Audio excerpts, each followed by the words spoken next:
On a quiet main street in the small town of Willow Springs, young Isabella often spent her days sweeping the front of her family's bakery. Her parents had built the shop from scratch, and Isabella admired their hard work. Though modest, the shop was a haven for the community, known for its warm bread and even warmer smiles. Isabella, however, had dreams that stretched beyond the town's borders. One day, she told her best friend, Emma, "I'll do something that helps not just this town, but the whole country." In high school, Isabella witnessed a heated debate over school funding cuts. She saw her classmates' frustration and how decisions made miles away in government offices affected their daily lives. One afternoon, she organized a meeting in the school library, rallying students to write letters to their representatives.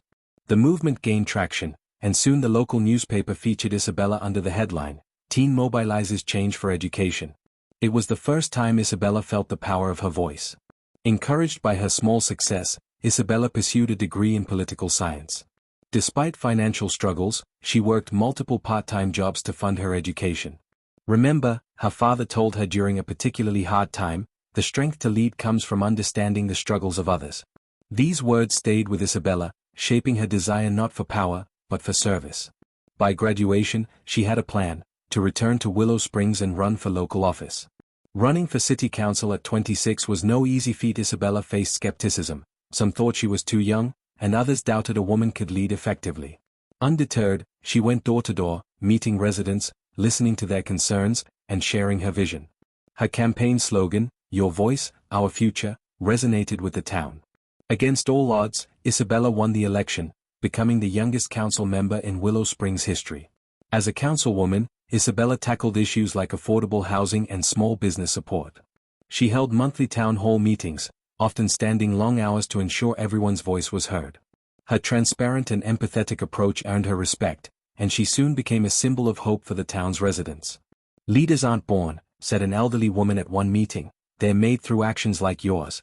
One day, Isabella received an unexpected call. A well-known senator wanted her to join his campaign team.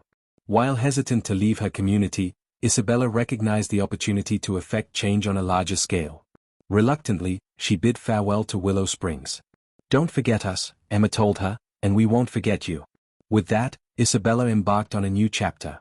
Washington, D.C., was a whirlwind of politics, strategy, and intense debates. Isabella quickly realized the complexities of national governance. However, her ability to connect with people, something she learned in Willow Springs, set her apart. She proposed policies that focused on bridging rural and urban divides, drawing on her small-town roots. Slowly but surely, Isabella made a name for herself. When a Senate seat opened in her state, Isabella's supporters urged her to run. It was a daunting decision, but Isabella's resolve to serve outweighed her fears. Her campaign focused on unity, advocating for policies that benefited all constituents. With tireless effort and a clear message, Isabella won, becoming a senator at just 35 years old. As a senator, Isabella faced immense pressure. Lobbyists and political rivals tried to sway her, but she remained steadfast. "I represent the people," she reminded herself during challenging moments. One of her most significant victories was passing a bill that provided funding for rural schools, a cause close to her heart since high school. During a national economic crisis, Isabella was appointed to lead a bipartisan committee tasked with finding solutions. Her leadership style, collaborative, empathetic, and decisive, earned her praise. She spearheaded initiatives that stabilized the economy, proving that even in tough times, unity was possible. Years later, Isabella's party nominated her for the presidency. The announcement was met with excitement but also skepticism.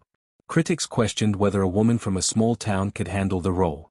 Isabella's campaign drew on her life story, highlighting her journey from Main Street to the Senate. Her authenticity resonated with voters across the nation. During the presidential debates, Isabella's calm demeanor and focus on unity set her apart. She shared personal anecdotes, like the lessons she learned from her parents' bakery and her experiences in Willow Springs. Her opponents underestimated her, but Isabella's vision and relatability won over millions. Election night was a nail-biter. As results trickled in, it became clear the race would be close. In Willow Springs, townsfolk gathered at the bakery, cheering for their hometown hero. When the final state was called, Isabella emerged victorious, becoming the first female president in U.S. history. Tears filled her eyes as she addressed the nation. "Together, we'll build a future where every voice matters." As president, Isabella wasted no time implementing policies that promoted unity and progress. She often reflected on her journey, ensuring her leadership stayed grounded in the values she learned on Main Street. Her presidency became a beacon of hope, proving that compassion and determination could change the world. Years later, Isabella returned to Willow Springs for a visit. Standing in front of the bakery, now run by Emma, she smiled.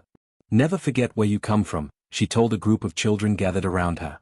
"It's the foundation for where you're going." The town cheered as Isabella shared stories of her journey, inspiring the next generation to dream big.